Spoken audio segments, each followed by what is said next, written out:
Imagine this: colossal stone palaces emerging overnight in wildernesses around the globe. Identical architectural flourishes appearing on 6 continents, carved with impossible precision before the tools existed. Mathematical proofs showing there weren't enough people, horses, or time to build what official history credits to the 19th century.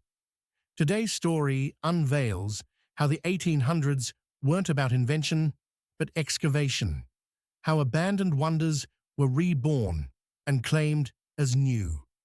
We'll travel from Chicago to Melbourne to Salt Lake City, examine old photographs, weigh granite columns under the microscope, and crunch the numbers on manpower and logistics. We'll explore mudfloods, vanished quarries, temporary World's Fair marvels, and the uneasy silences in archive vaults. So if you like stories like this, like and subscribe for more. What if the age we call the Industrial Revolution wasn't an era of creation, but a covered-up salvage operation? Picture America in 1870. Dirt streets lined with 6-story stone blocks, ornate cornices crowning every facade. Yet no sign of scaffolding, no piles of cut stone, no staging grounds for thousands of sculptors toiling on each lintel. Photographs from the era show finished marvels looming over tents and crude wood shacks as if they were simply set down whole. Official textbooks tell us that from 1850 to 1900, frontier towns sprouted overnight. European artisans emigrated in droves, steam cranes and assembly line techniques sped construction, and cities grew at breakneck pace. But examine the math. Carving a single square foot of detailed stone by hand takes roughly 1 day for a medieval stonemason. A single neoclassical facade can demand 50,000 hours of labor. To produce 2,000 such buildings in 50 years, each averaging 2,000 tons of precisely cut stone, you'd need a workforce of tens of thousands of master carvers. Yet census figures put global stonemasons then at around 30,000. The numbers simply don't add up. Turn to Russia. St. Petersburg between 1860 and 1880 added over 1,000 ornate blocks sprawling for miles. In Australia, Melbourne rose from a settlement of a few hundred in 1835 to 800 major stone structures by 1890. Impossible output for a population under 1 million, wielding only horse-drawn drays and hand drills. In India, British colonial offices went up in saltstone and marble.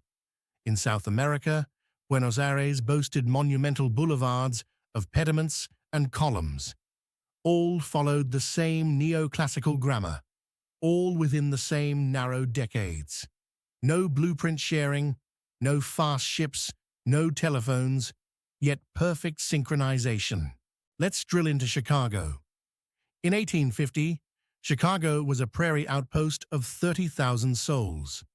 By 1890, 1 million residents lived among 1,000 grand buildings. Feeding and housing the labor force alone would require 110 million pounds of food delivered daily by horse carts, plus 50,000 cart trips yearly for stone. Even today, with highways and refrigerated trucks, we struggle to sustain mega projects. How did 19th century wagons manage it on mud roads? Salt Lake City offers the sharpest puzzle. Mormon pioneers arrived in 1847, 800 people in a desert valley. By 1870, they'd erected the vast tabernacle, a self-supporting dome 250 feet long, 150 feet wide, built of 2,000 tons of sandstone carved to tolerances that fool our best engineers today. Yet no records of massive quarries, no lodgings for hundreds of stonecutters. Early photos show the tabernacle complete, looming over lean-to cabins. The only way this makes sense is if settlers unearthed an existing edifice, polished it, repaired damage, then presented it as new. They did the same with countless neoclassical structures across the valley. Across the world, archives barely mention quarry leases, payroll ledgers, or architectural blueprints. When they do, the language shifts awkwardly. Newspapers reporting discovery of old ruins in one decade, then silent or rewritten as brand new construction in the official histories written 50 years later. Evidence of mud floods appears in hundreds of period images, streets half buried to second-story windows, needing excavation before occupation. But these accounts have been buried beneath layers of redaction and ridicule. Mathematics turns this from suspicion to certainty. In 1850, world population was 1.2 billion, roughly 30,000 skilled stone artisans globally. Yet documented major stone buildings in the US, Europe, Russia, South America, Australia, and Asia totaled over 40,000 in 50 years. At 50,000 hours per structure, that's 2 billion skilled labor hours required, but just 60 million hours available. We're short by a factor of 33. No exaggeration, no rounding error. The official story defies arithmetic. Consider the technical demands, carving tools for 1/16-inch tolerances, gigawatt structural calculations for multi-story load-bearing walls, cranes capable of hoisting 5-ton blocks to 80 feet. Steam cranes in 1870 managed 2,000 pounds to 30 feet, an order of magnitude too weak.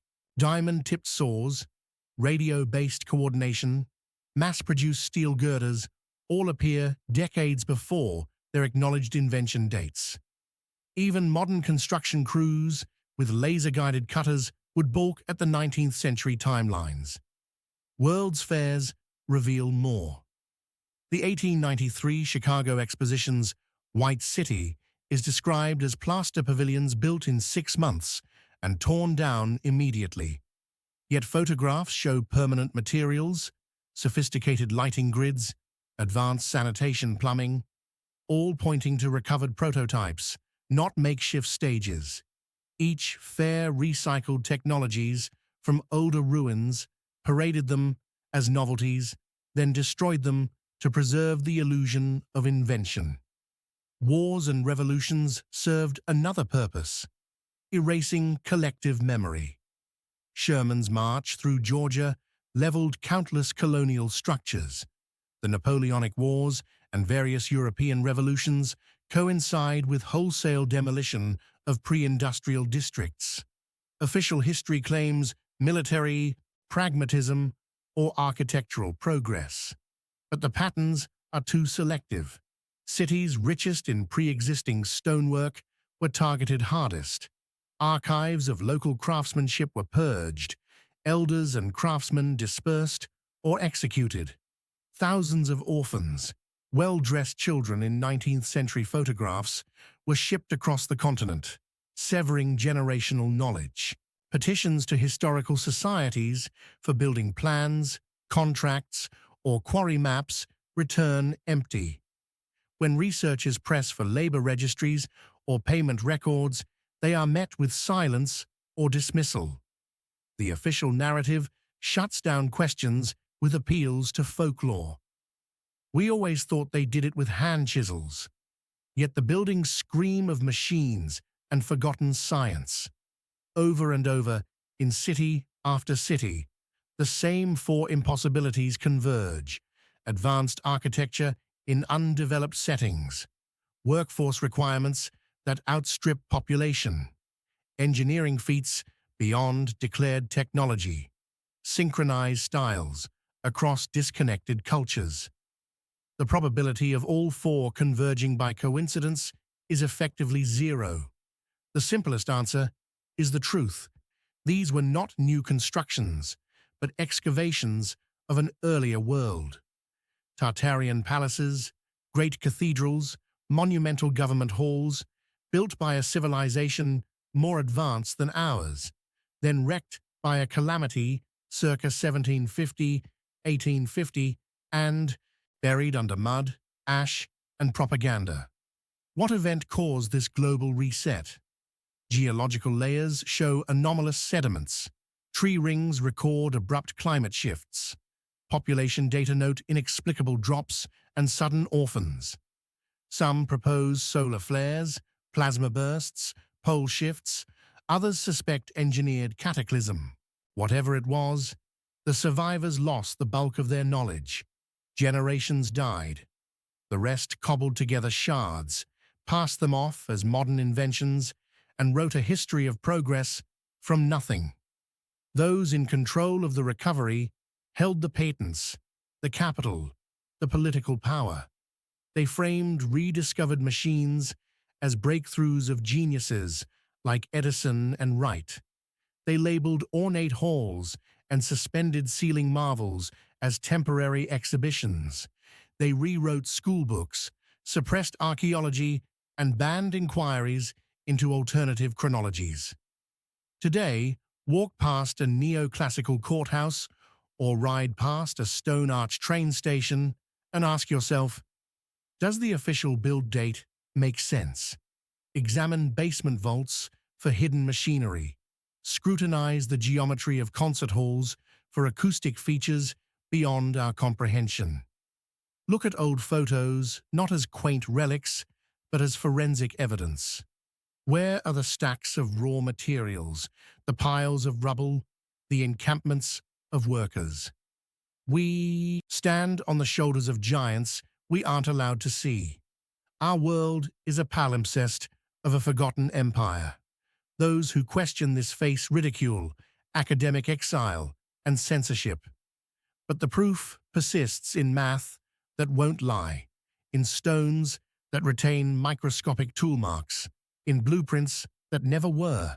The challenge is to keep asking, who coordinated global excavation projects across cultures? What archives might still hide original design schematics? Could some of these buried technologies hold the key to free energy or advanced materials? If the past can be hidden so thoroughly, what other truths are buried just beneath our awareness? We must unlearn the comfortable myth of linear progress. We must examine the world with fresh eyes, sift through mud-flood evidence, question the sanitized timelines, and support independent researchers. Because rediscovering the real past may reshape our future and prevent another collapse of civilization. So the next time you pass a grand old building, remember, it may be a relic of an older world, a testament to craftsmanship and science we've only partially reclaimed. The evidence is all around us, waiting for those bold enough to look beyond the story we were told. If you'd like more stories like these, please like and subscribe.